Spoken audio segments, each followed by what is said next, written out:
시편을 통해서 말씀을 같이 나누고 있습니다.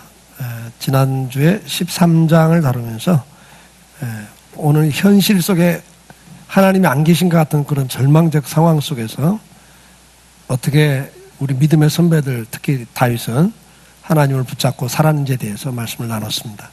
그 내용이 22장까지 쭉 이어집니다. 그래서 22장 1절에 보면 내 하나님이여 내 하나님이 어찌하여 나를 버리셨나이까, 어찌하여 나를 멀리하여 돕지 아니하시며 내 신음소리를 듣지 아니하시나이까, 내가 낮에도 부르짖고 밤에도 잠잠하지 아니하오나 응답하지 아니하시나이까. 그런 거 아주 절박한 상황에서 어떻게 하나님을 끝까지 그래도 믿고 하나님께 기도하는지에 대해서 말씀을 나눴습니다. 자, 오늘은 이제 23장에 오면 이건 너무나 유명한 시편이죠. 시편 가운데 가장 유명한 시편 그러면 1편, 그 다음에 23편이죠. 많은 사람이 암송하는 시편입니다. 다윗의 시인데 1절이 이렇게 시작합니다. 여호와는 나의 목자십니다. 그래서 내게는 부족함이 없습니다. 이렇게 말합니다. 앞에서 설명한 것처럼 다윗의 입장에서 여호와는 나의 목자입니다. 그러면 그 그림이 선명해요. 목자 그러면 벌써 그분이 어떤 분이라는 게 이렇게 선명하게 그려지는 거죠. 왜? 목자였으니까. 근데 이제 저나 여러분이나 양을 안 쳐봐가지고 목자 그러면 이게 선명하지 않습니다. 그래서 이제 설명이 필요한 거예요. 근데 중요한 건 뭐죠? 하나님 내 인생의 목자입니다. 그 결과가 뭐냐? 내게는 부족함이 없습니다. 이렇게 말해요. 부족함이 없다는 그 단어를 보니까 궁핍하지 않습니다. 그 말이에요. 나는 궁핍함이 없습니다. 그 말은 뭐냐? 나는 만족합니다. 그 말이에요. 근데 이제 현실적인 삶에 있어서 다윗이 만족한 삶을 살 수 있었냐? 현실적으로 궁핍하지 않았냐? 그러면 아니라는 걸 우리는 너무나 잘 알잖아요. 여러분, 다윗은 청소년 때까지만 해도 좀 행복했던 것 같아요. 날마다 비파 치면서 양을 치면 목자로서 비파를 키면서 찬송을 했고 시를 적었고 아주 좀 시적인 문학 소년이었죠. 우리만 하면 기타 치면서 노래 부르고 시 쓰고 이런 사람이었어요. 정서적으로 아주 풍요로운 사람이죠. 근데 그가 여러분 잘 아시다시피 17세 정도의 골리앗과의 전쟁에서 개입이 되고 거기서 믿음으로 승리하면서 일시에 그냥 구국의 영웅이 돼버리잖아요. 그리고 이제 왕의 사위가 돼버리는 거예요. 왕의 사위가 돼버립니다.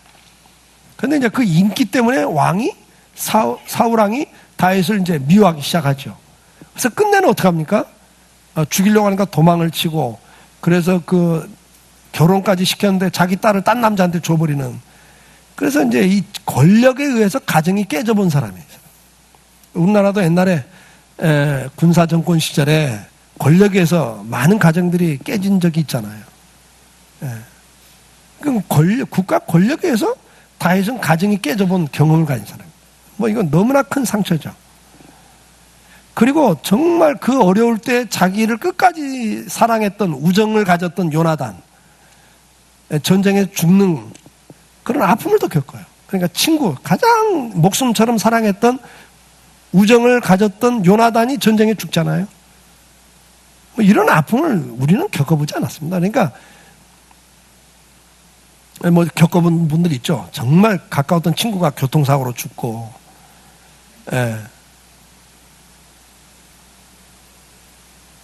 그런 아픔이 있잖아요. 이걸 겪어본 사람.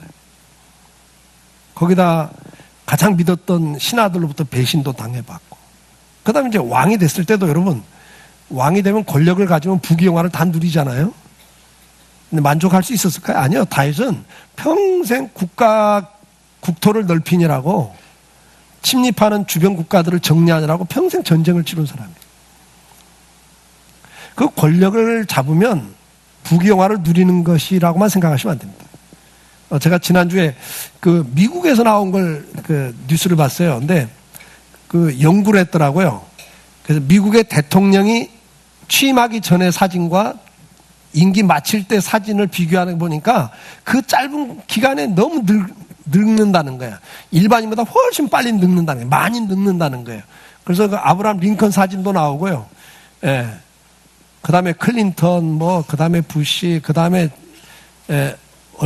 지금 현직에 있는 오바마, 다 이렇게 사진을 비교하면서 미국의 대통령 그러면 전 세계 최고의 권력을 갖는 사람인데, 어디 가나 뭐 최고의 대우를 받는 사람인데, 일반인보다 훨씬 빨리 늙는다는 거예요.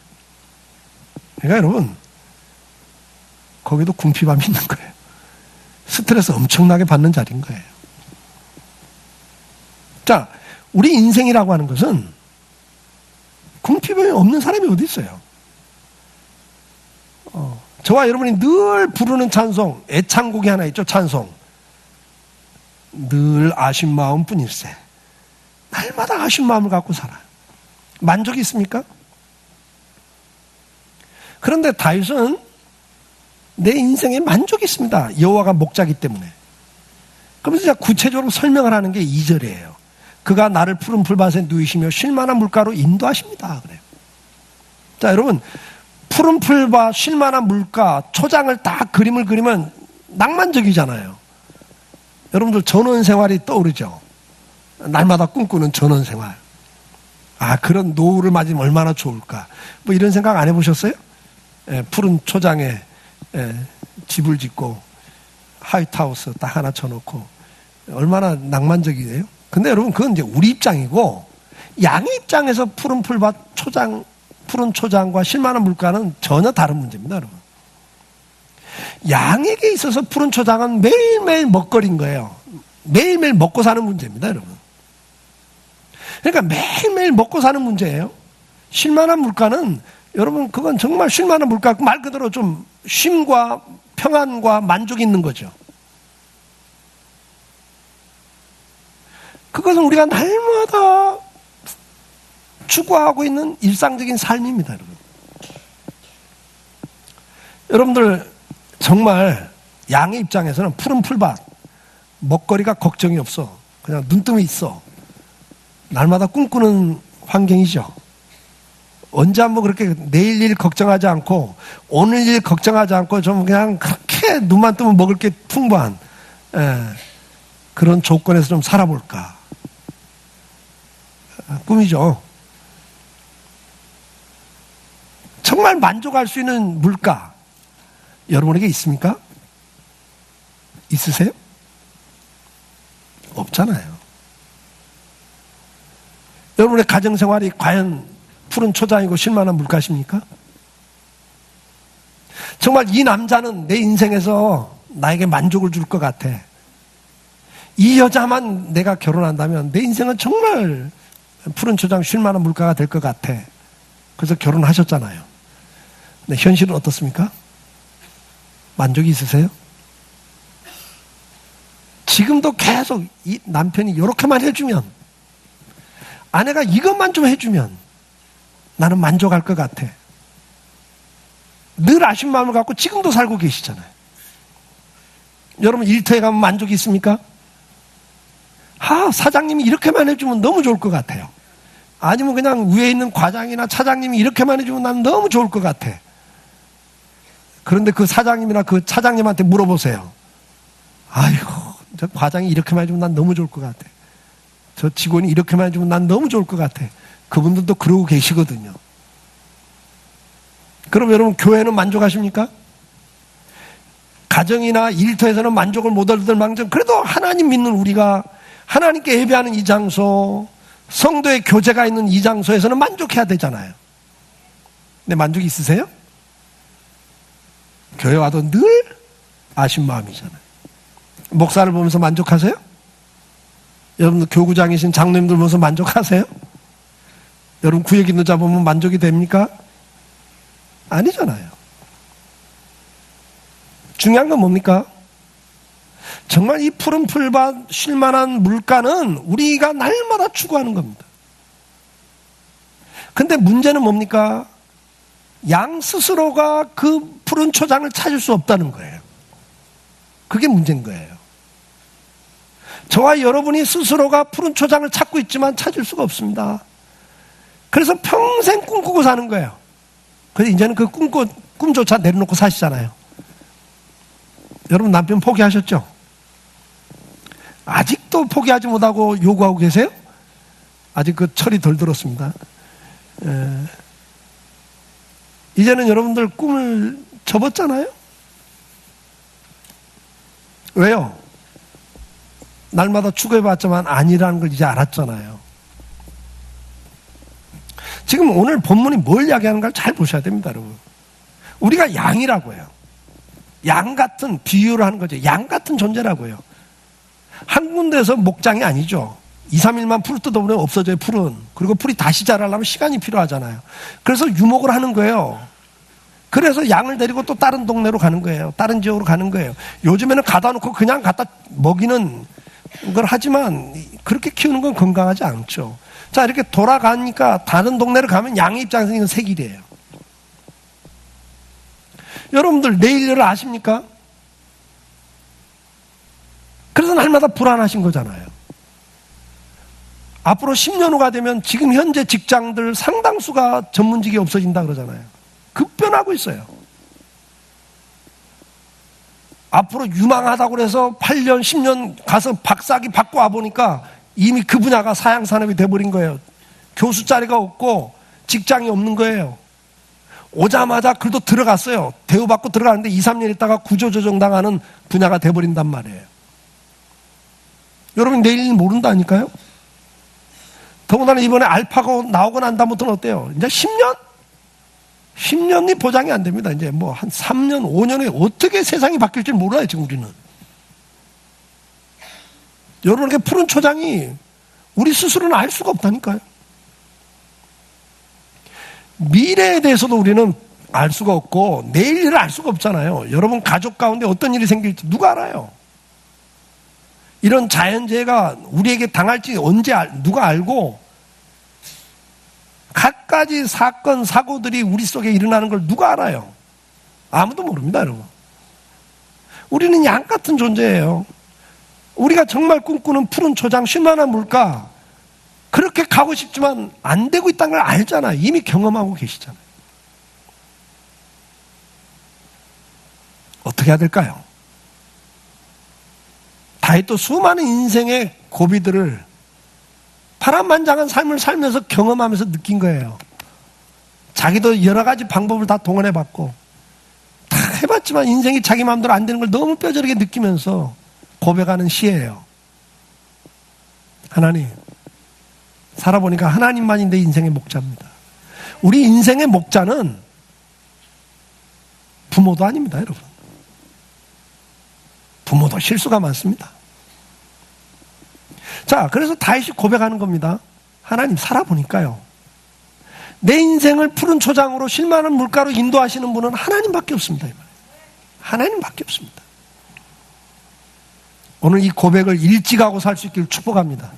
빨리 깨달을 수 있기를 축복합니다. 하나님은 우리의 인도자신데 어떤 인도자십니까?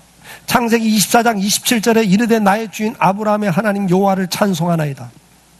나의 주인에게 주의 사랑과 성실을 그치지 아니하셨사오며 여호와께서 길에서 나를 인도하사 내 주인의 동생의 집에 이르게 하셨나이다 하니라. 아브라함이 나이가 늙었습니다. 늦게 아들 독자 이삭을 낳습니다. 근데 이제 이삭을 결혼시켜야 되는데 신부감을 찾는데 아브라함 마음속에 이 가나안 땅 여자들하고 이방 여자들하고 하면 안 되겠습니다. 하나님, 내 고향에 있는 하나님을 믿고 섬기는 내 고향에 있는 사람들 친척집에서 신부감을 얻어야 되겠습니다. 그 생각을 갖는 거예요. 근데 늙어서 자기가 갈 수가 없어. 그런다고 독자 아들 이삭 보내기도 그래요. 그래서 종을 보냅니다. 가장 신뢰하는 종을 보내요. 네가 가서 내 고향 하란에 가서 내 고향에 가서 우리 친척 가운데 하나님 믿는 집에서 며느리감을 좀 데리고 와라. 그러니까 종이 뭐라고 말합니까? 주인님, 주인님이 가신 것도 아니고 당사자 이삭이 도련님이 가는 것도 아니고 종 주제에 내가 가서 이런 신랑감이 있으니까 당신이 좀 오시면 좋겠습니다. 누가 오겠습니까? 그런 이야기를 하는 거예요. 그러면서 종이 말해요. 만약에 안 따라오면 도련님을 모시고 고향으로 돌아가면 되겠습니까? 그때 아브라함이 말해요. 안 된다. 이 가나안 땅을 하나님이 축복의 땅으로 우리에게 준다고 약속한 땅이야. 여기서 떠나면 안 돼. 결혼 때문에 떠나면 안 된다. 그러면서 하는 말이 뭐라고 그래요? 여호와의 사자가 너의 앞서 가실 거다. 그리고 너를 인도해 줄 거다 그래요. 근데 이 아브라함 밑에서 신앙의 훈련을 받은 이 종이 믿고 가지만 그래도 이게 믿어지지 않잖아요. 현실적으로 생각해 보세요. 어떤 여자가 따라오겠어요? 가서 기도하죠. 이제 그 아브라함의 고향 하란에 가서 어떤 마을에 들어가서 우물가에 앉아서 하나님, 내가 어느 집으로 들어가야 될지 인도해 주세요. 그러면서 기도를 해요.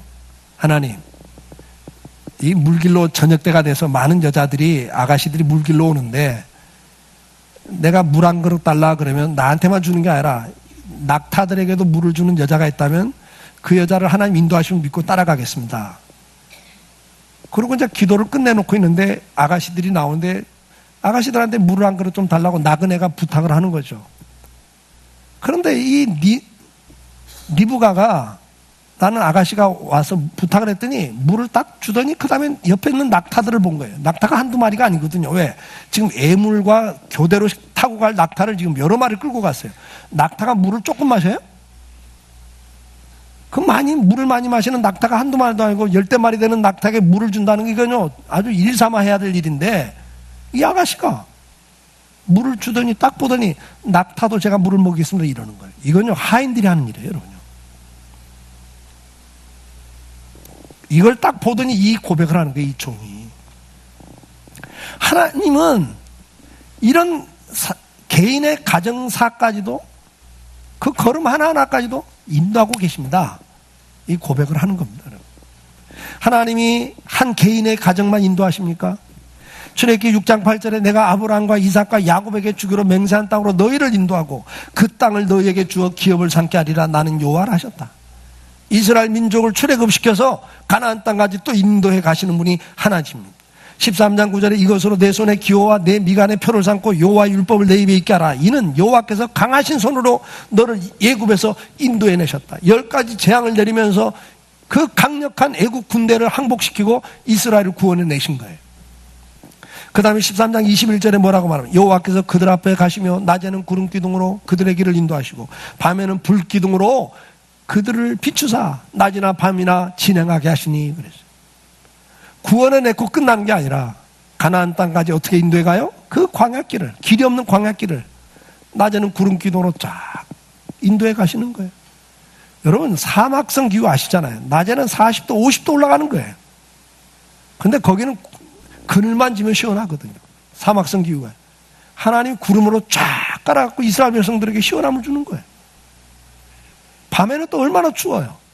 근데 이번에는 밤에는 불기둥을 탁 만들어가지고 길을 인도하실 뿐만 아니라, 어두운 길을 인도하실 뿐만 아니라 따뜻하게 보호해 주시는 거예요. 하나님의 인도함이 이렇다는 거예요. 한 나라를 인도하면서도 그렇게 인도해 가요. 요한복음 16장 13절에 진리의 성령이 오시면 그가 너희를 모든 진리 가운데로 인도하시리니 그가 스스로 말하지 않고 오직 들은 것을 말하며 장래일을 너희에게 알리시리라. 이제 신약시대는 성령 하나님이 우리 가운데 오셔서 우리를 어디로 인도해 가세요? 진리, 하나님 말씀 안으로 인도해 가시고 장래를 알려주시는 거예요. 이 성령 하나님의 인도함을 받아야죠. 장래를 알려주시는 분인데, 뿐만 아니라 데살로니가서 3장 5절 주께서 너희 마음을 인도하여 하나님의 사랑과 그리스도의 인내에 들어가게 하시기를 원하노라. 오늘도 성령 하나님을 통해서 우리를 어디로 인도해 가세요? 진리로, 하나님의 사랑 안으로 인도해 가시는 거예요. 그러니까 우리가 사랑 안으로만 들어가면, 하나님의 사랑 안으로, 진리 안으로만 들어가면 그 안에 복이 있고 행복이 있거든요. 근데 우리의 반응이 어떻습니까? 참 이 인도를 안 받아요. 내일도 모르면서 참 인도를 안 받아요. 제가 2달 동안 손녀를 데리고 있으면서 참 많은 걸 느끼고 배워요. 요 4살 먹은 아이가 말이죠, 얼마나 자기 주장이 강하든지, 며칠 전 신발 사러 가는데 딱 피리 꽂히면 그걸 끝이에요. 옆에서 더 좋은 거, 더 이제 가을이 되고 이제 겨울이 돼가니까 더 따뜻하고 좋은 거, 더 견고한 걸 권면해도요, 싫대요. 싫대. 끝까지 자기가 처음에 피리 꽂힌 걸 사더라고요. 그래서 제가, 4살 먹은 애가 어떻게 이렇게 한번 결정을 하면 고집을 피우는지 모르겠네. 내가 그랬더니 그 가게 아주머니가 뭐라고 하는지 아세요? 아이고 선생님, 요즘엔 2살 먹은 애도 한번 딱 찍으면 끝이에요 그러더라고요. 내가 다시 한번 악인이구나. 어른이 볼 때 좋은 게 좋은 거거든요 사실. 2살 4살 먹은 놈이 뭐 알아요. 꼭 사도 사봤자 오래 못 쓸 거. 그 장사하는 사람들이 돈 벌기 위해서 만든 그냥 눈을 속이는 그 현란한 색깔, 거기에 딱 마음을 뺏기면 그냥 그걸로 끝인 거예요. 먹는 것도 그래. 먹는 것도 몸에 좋은 건 안 먹어. 그저 몸에 안 좋은 달콤한 거, 그냥 색깔 아름다운 거. 그래서 야 이거나 몸에 안 좋아, 건강에 안 좋아, 이거 먹으면 배 아파, 그럼 피부도 가려워지는 거야, 그러니까 이런 거 먹지 마라. 소용이 있다 없다? 없어요. 끝까지 그거 먹겠대. 하다 제가 손녀를 보면서 내 모습을 봅니다. 하나님께서 좋은 걸 인도해도요 싫대. 이게 4살 먹은 애가 입에서 제일 많이 나오는 말이 뭐예요? 싫어요. 아니에요. 뭐 그렇게 많이 하는지 지가 다 알아서 아니래. 싫대. 하나님은 오늘도 우리를 진리 가운데로, 사랑 가운데로 인도하고 계세요. 근데 우리는 그걸 싫어해요. 청소년들이 걸핏 하면 부모한테 됐대요. 내가 알아서 한대요. 지가 뭘 알았다고. 근데 우리 모습 아닌가요? 날마다 됐대요. 내가 알아서 한대요. 듣기 싫대요. 사랑하는 여러분, 하나님은 우리를 인도하시는데 어떻게 인도하십니까? 이사야 40장 11절에 그는 목자같이 양떼를 먹이시며 어린 양을 그 팔에 모아 품에 안으시며 젖먹이는 암컷들을 온순히 인도하신다 그래요. 무슨 말입니까? 우리 다은이를 데리고 이렇게 막 조금만 걸으면요, 얘가 딱 쓰면 나를 딱 쳐다보면서 그래. 할아버지 왜? 나 피곤해 그래요. 뭐 하는 이야기예요? 안 하다는 이야기예요. 15kg 15kg. 여러분 4kg 쌀포대 4포대만한 무게인데 내가 걔를 안고 있으면 내가 허리가 약하잖아요. 이렇게 강대상에 잘 기대잖아요. 제가 허리가 아프면 근저 종막점, 발 뒤꿈치가 아파요. 그러니까 이 15kg를 안고 있으면요 진짜 힘들어요. 그런데 내가 그러죠. 야 할아버지도 허리가 아프거든, 네가 좀 걸었으면 좋겠다. 싫어요. 잉 하고 때를 써요. 그럼 내가 어떻게 해? 이놈의 새끼 할아버지 허리 아파 죽겠다는데 이놈이 그냥 막 걸어. 그래요 제가? 안 그럽니다 여러분. 그냥 힘들어요 막 이러면요, 알았다 내가 앉는다니까. 골병이 들어도 안 와요. 저희 아내가 2달 동안 손녀 보다가 3번을 병원 가서 주사를 맞아요. 아주 골병 들 일이더라고요. 지금도 막 감기 몸살에 죽어가요. 내가 아침에도 겁이 나서 전화했어요. 여보 괜찮아? 왜 막 그저께가는 막 심장을 막 움켜쥐면서 자기가 주저앉았다고 그러더라고요. 과로. 근데 세상의 부모나 할아버지 할머니도 손녀가 그러면요 그냥 알았다고 안고 간다니까. 자긴 죽으면서. 근데 하나님이 그런다는 거예요. 네가 때를 쓸 때도 이놈의 새끼 이런 걸 안 하고 안고 가신대요. 그러면서 뭐라고 그래요? 젖먹이는 암컷들을 온순히 인도한다 그러는 거예요. 젖먹이는 암컷들이 있다는 거예요. 젖먹이는 어린 양을 둔 암컷들이 있는데 어떻게 해요? 목자가 빨리 가자 그러면 어떻게 돼요? 이 젖먹이는 어머니들은 이 어린 양을 데려가기 때문에 빨리 갈 수가 없어요. 그러면 죽어. 병이 들어요. 사고가 나. 그러니까 하나님께서 어떻게 해요? 그런 것까지 다 살피시면서 온순히 인도하고 계신다는 거예요. 이 인도함이 저와 여러분에게 있는 거예요 여러분. 하나님은 우리를 인도해 가십니다. 어떻게 인도해 가십니까? 자비함으로 인도하십니다. 창세기 19장 16절에 롯이 지체함에 그 사람들이 롯의 손과 그 아내의 손과 2딸의 손을 잡아 인도하여 성 밖에 두니 여호와께서 그에게 자비를 더하셨더라 그랬어요. 여러분이 이 롯은 말이죠, 아브라함께 신앙생활하면서 같이 있는 것보다는 경제적인데 마음을 뒀어요. 그래서 더 번성할 소돔과 고모라로 갔습니다. 광야에서 사는 것보다 안전한 성 안에 사는 것이 안전하거든요. 그래서 성을 찾아 소돔과 고모라 성으로 찾아갔습니다. 도시 문화를 자녀들에게 교육의 혜택을 주겠다고 소돔과 고모라를 찾은 사람이에요. 다시 말하면 부와 안전과 자녀 교육을 위해서 신앙보다는 도시를 택했던 사람이라고요. 이사를 갔단 말이에요. 그런데 창세기 14장에 소돔과 고모라의 전쟁에 휩쓸리면서 어떻게 했어요? 롯과 그 가족이 다 포로로 끌려가고 재산을 다 뺏겨버렸습니다. 그러면 롯이 깨달아야죠. 이야, 신앙이고 뭐고 경제적인 게 우선이고 자녀 교육이 우선이었고 안전한 게 우선이라고 성으로 들어왔더니 여기도 안전하지 않구나. 전쟁이 터지니까 더 결정타를 당하는구나. 깨닫고 돌아서야 된대요. 돌아서지도 않아. 14장 이후에도 여전히 거기서 그렇게 살아버려요. 근데 아브라함이 중보기도 해갖고 소돔과 고모라 망할 때 중보기도 해갖고 하나님이 자비를 베풀어줘요.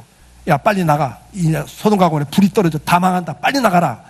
근데 이 부인과 딸들이 그 소돔과 고모라에 모아놓은 재산이 아까워가지고 이거 처리하고 가야 되고 이거 더 싸게 들고 가야 되는데 그리고 빨리 도망을 안 가고 막 머뭇거리고 더 시간을 끌고 있으니까 어떻게 해요? 이제 망할 판인데 한 치 앞을 못 내다보고 거기에 또 마음을 뺏겨갖고 있으니까 어떻게 해요? 하나님께서 아이고 너는 안 되겠다.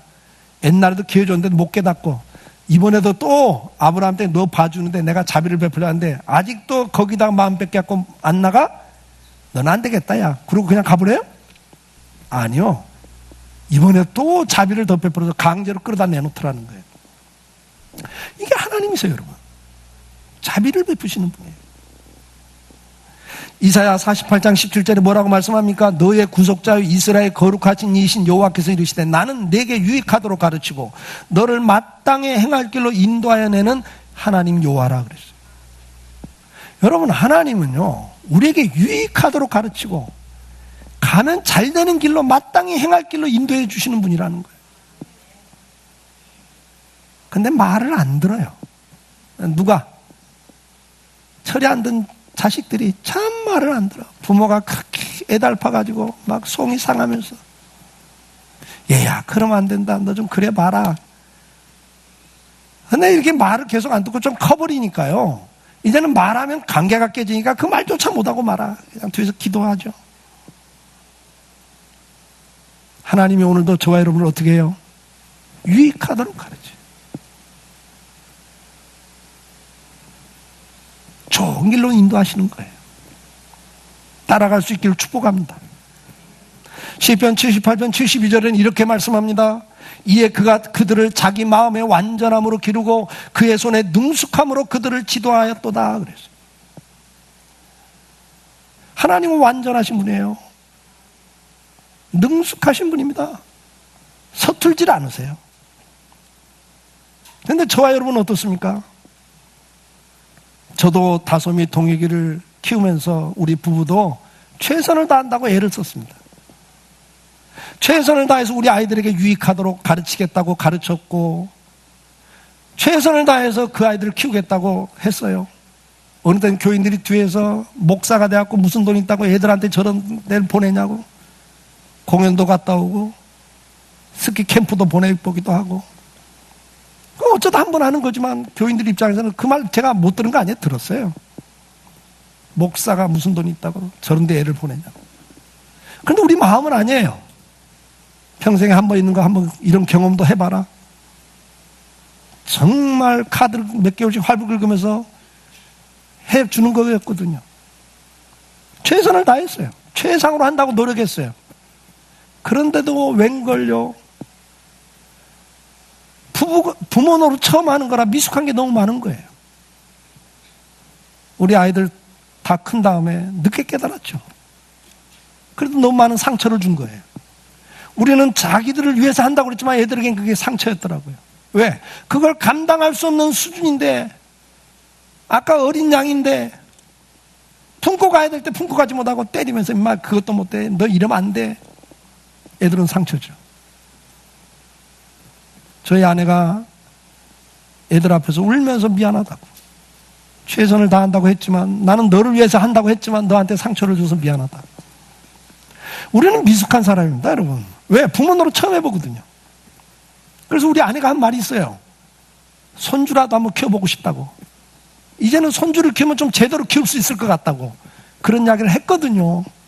근데 이번에 2달 데리고 있다가 내린 결론, 그러다 우리 골병들어 순교 아닌 순교를 하게 생겼다. 결론이 났습니다. 이야, 젊어서 키우는 거지 늙어서 못 키워 애들. 에? 자기 자식들 저 할아버지 할머니한테 맡긴 자녀들 잘 기억하세요. 골병 드는 거예요 뭐. 에? 골병 듭니다. 골병. 못하겠어요. 힘들었어요. 다 때가 있더라고요. 때가 있어요. 정말 손주만은 키워보고 싶다고 해서 우리 집사람이요. 왜? 이제는 제대로 좀 신앙적으로 키울 수 있겠다는 거예요. 근데 그것도 안 되는 거예요. 우리는 그렇게 미숙해요. 여러분, 결혼 생활이 얼마나 우리가 미숙했어요. 정말 사랑했지만은 미숙했잖아요. 그래서 가정이 행복하게 편안하게 왔습니까? 날마다 싸우고 트러블 있고 상처 주고받으면서 왔잖아요. 우리는 그렇게 미숙한 존재입니다. 근데 하나님 우리를 만드신 분이에요. 완전한 것을 알고 계세요. 능숙하신 분이에요, 여러분. 지난주에도 말씀드렸지만 여러분 인생의 핸들을 그분에게 맡기시는 게 지혜로운 겁니다. 초자가 내가 운전할 거야. 얼마나 어깨에 힘이 들어가고 스트레스를 받고 갑니까? 그래서 사고 터지잖아. 그러면 사고가 제일 많이 날 때가 언제입니까? 운전해. 운전 경력 3년에서 5년 넘어간 사람이래요. 이제 자신이 딱 붙은 게 운전, 이제 자신이 딱 그때 사고 난다는 거예요. 그러니까 초짜 때도 긴장, 좀 자신만만하면 사고 터지거든요. 그게 인생입니다, 여러분. 근데 오늘도 하나님은 그의 손에 능숙함으로 우리를 지도해 준대요. 맡길 수 있길 축복합니다. 맡길 수 있길 축복해요. 이제 그만 잘난 척 하시고 됐어요. 내가 알아서 해요. 좀 그만하시는 게 지혜입니다. 나이가 들어서 이제 안다고요? 아니요. 70대가 되면 이제는 인생 경험 많아서 알아요? 사기 제일 많이 당하는 나이가 70대입니다, 여러분. 사기꾼들한테. 날마다 가서 쌈짓돈 털어놓고 오잖아요. 뭐에 좋다 하면 다 헷가닥 넘어가가지고. 인생은 나이가 들어도 우매무지합니다. 아직도 모르는 게 너무 많아요. 저도 이 나이 되면서 이 자리에 오니까 이 나이에 와서 아는 게 너무 많아요. 아직도 멀었습니다. 푸른 초장 쉴만한 물가, 우리 스스로는 갈 수가 없습니다. 날마다 꿈에 꾸는 거지만 갈 수가 없어요. 근데 그것을 능숙하게 인도하시는 분이 누구라고요? 하나님이십니다. 시편 48편 14절에 이 하나님은 영원히 우리 하나님이시니 그가 우리를 죽을 때까지 인도하시리로다 그랬어요. 여러분, 세상 부모는 늙으면 연로하면 자녀들에게 좋은 지도자가 안 되고 오히려 짐이 된다고 느낄 정도잖아요. 70대, 80대 넘은 부모님 말씀 여러분 새겨 듣습니까? 새겨 들어요? 아버지 시대가 어떤 시대인데 지금 그런 말씀하고 계세요. 이러고 말지. 세상은요, 아무리 유능한 스승이나 부모도 나이가 너무 많아지면 치매기도 생기고요. 안 됩니다, 여러분. 인도할 수 없어, 우리를. 근데 하나님만은 우리가 죽을 때까지 멘토가 될 수 있는 분이고 인도자가 될 수 있는 분입니다. 유일하신 분이에요. 그러므로 우리는 어떻게 해야 됩니까? 잠언 3장 6절에 너는 범사의 그를 인정하라. 그리하면 내 길을 지도하시리라 그랬습니다. 여러분, 이제 전문가라고 해서 내가 전문가인 분야조차도 모르는 게 너무 많아. 지금 지진도 전문가 지질학자들요 몰라요. 모르잖아요. 그분들이 정확히 몇 년, 몇 월, 몇 시, 몇 분에 어느 지역에서 몇 도의 지진이 일어납니다. 이렇게 해주면 얼마나 고맙겠어요. 몰라. 꼭 터진 다음에 이때 터질 것 같았습니다. 이러고 말지.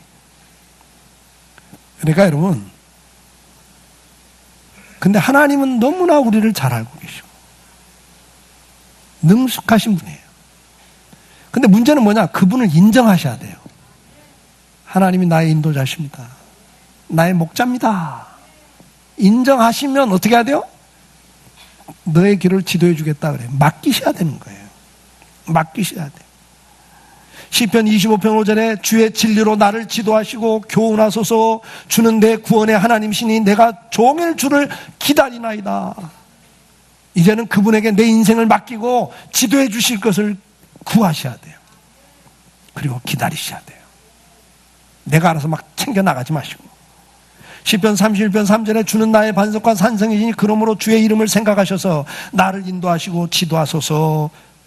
기도하는 성도들처럼 지도를 구하셔야 됩니다. 부탁을 하셔야 돼요. 그게 기도입니다.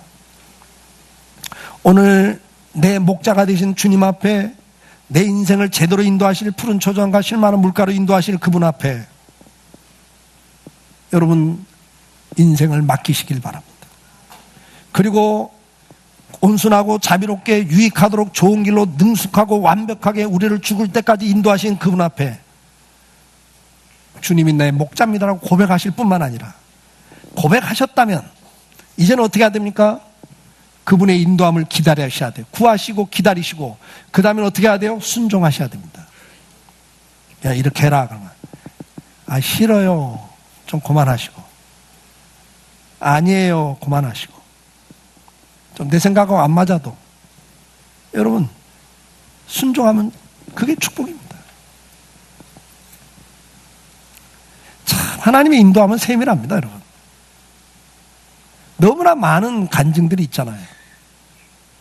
그런데 우리 강성교회도 참 33년 오는 동안에 그 하나님의 인도하시면 너무 기기묘묘했어요. 뭐 하나만 이야기하자면 이겁니다. 이 예배당 질 때입니다. 이 예배당을 질 때 저기 지금 그 두산 아파트가 한일 스테인레스 공장이었는데 거기에 이제 두산그룹이 아파트를 짓는 거예요. 우리가 그때 이게 맞물려 있어요. 그래서 우리도 그 아파트 입주에 맞춰서 이걸 준공하자. 그래갖고 입주하고 새로운 사람들이 이사 많이 오니까 1000세대가 넘으니까 거기에 맞춰서 예배당을 준공하자. 그러면 또 새로 이렇게 등록하는 사람도 많을 거 아니냐. 예배당 짓고 부채도 있고 한데 교회가 좀 성장하게 맞춰서 그때 맞추자. 이렇게 이제 계획을 세웠어요. 그리고 이제 공사를 맡겼죠. 건설회사 장로님이 사장인 분한테 맡겼어요. 그런데 이분들이 일을 못 해내는 거예요. 여러분, 우리 구조가 이게 보통 까다로운 구조가 아닙니다. 이게 뭐 반듯하지 않고 다 삐딱하잖아요. 이걸 다 콘크리트를 치려니까 이 사각지에다가 콘크리트 치면 흘러내리니까 이게 보통 까다로운 공사가 아니에요. 회사가 능력이 안 돼요. 그리고 공정을 제때 못 맞췄습니다. 입주를 다 하는데도 골조밖에 못 했어요. 그래서 내가 그 장로님 만나면 장로님 왜 공정을 약속을 안 지키냐고. 저기 입주 다 끝나고 나면 목사도 믿음이 없으니까 그런 말을 하더라고요. 다른 교회 영광교회도 건축 다 끝나고 기다리고 있는데 딴 데로 다 가면 우리는 어떡할 거냐고. 만약 성장이 안 되면 헌금도 안 나오는데 그러면 당신 돈 받아갈 생각 할지도 말라고 막 협박까지 해가면서 제가 그러고 있더라니까. 그러니까 목사도 믿음이 없어. 그때 보면 하나님의 인도함이 있는 걸 모르는 거예요. 이렇게 그냥 그 계획 이래야 되는데 교회가 이러면 더 유익한데 우린 생각 항상 그렇잖아요. 안 된다고 날마다 현장에 나오면 그 장로님 보고 장로님 일 좀 빨리 좀 하라고 말이에요. 뭐 하는 거냐고. 날마다 그랬죠. 그게 1998년입니다. 그렇게 공사가 빨리 안 되더니요. 10월 달에 입당하기로 됐는데 10월 달에도 골조밖에 못 끝내는 거예요. 날마다 열받았고 있는데 그해 12월 달에 IMF가 딱 터지는 거예요. 만약 그때 우리가 완공이 돼가지고 완공되면 이제 융자 받아갖고 공사비 주기로 했거든요. 20억을 융자 받아서 주기로 했는데 만약 융자 받았으면 우리는 큰일 날 뻔했어요. 왜? 이자가 24%, 26% 뛰는 거예요. 막 IMF 때. 그 2달 후에 무슨 일이 생길지도 모르고 나는 빨리 공사 안 한다고 난리를 쳤거든요. 근데 하나님께서는 뭐예요? 너 지금 계획대로 완공되면 너 융자 받으면 너 계획 안 돼. 감당 못 해. 그래서 딜레이를 시키는데 난 그걸 모르고 빨리 안 된다고 날마다 그냥 안절부절에 속상하고 화를 내고 나중에 딱 터지고 난 다음에 아이고 하나님 감사합니다. 완공됐으면 큰일 날 뻔했습니다. 공사 중단시켜 놓은 상태에서 그 회사가 감당을 못하고 중단하더라고요.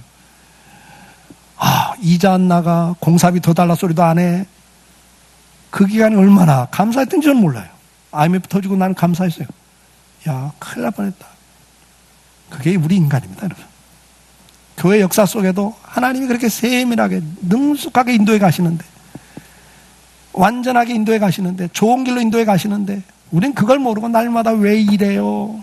내 계획대로 안 되고 내 생각대로 안 되면 그냥 날마다 왜 이래요? 불만 불평 터뜨리고 두려워하고 염려하고 스트레스 받고 다 뜻이 있더라고요. 아멘? 오늘 결론은 다른 거 아닙니다. 내 인생길 푸른 초장 실만한 물가 우리는 가고 싶지만 우리 스스로는 갈 수가 없습니다. 그동안 수없이 시도해봤지만 실패했다는 걸 인정하지 않습니까? 여러분, 가정, 결혼이나 자녀 교육이나 모든 것이 다 우리 계획대로 되지 않았습니다. 우리 딴에는 이 사람만 만나면 이 사람과 있으면 최고라고 생각했지만 아니었잖아요. 우리 나름대로 최선을 다해서 키웠지만 아니었잖아요. 우리는 미숙해요. 앞으로 푸른 초장 쉴만한 물가 우리 스스로는 갈 수가 없습니다. 5년, 10년 후에 한국 경제, 한국 사회, 한국 정치 어떻게 바뀔지 아무도 모릅니다. 하나님만 아십니다. 그리고 그분은 선한 길로, 좋은 길로, 완전한 길로 능숙하게 우리를 인도하고 계시는 분입니다. 여러분, 인생을 스스로 컨트롤하시겠습니까? 아니면 그분에게 인생을 맡기시겠습니까? 요한은 나의 목자입니다라고 고백하면서 주님, 나를 인도해 주세요. 그리고 내가 오늘 한우 하는 것도 주님 깨닫게 해주시고 그 하나님 인도하심을 따라, 성령의 인도함을 따라 예민하게 반응하고 거기 순종하는 사람이 되고 싶습니다라고 가시겠습니까? 아니면 됐어요, 내가 알아서 해요, 철부자처럼 아직도 그러고 사시겠습니까? 잠깐 기도하겠습니다. 기도하시면서 주님, 나도 푸른 초장 쉴만한 물가로 가고 싶습니다. 내 인생 쉴만한 물가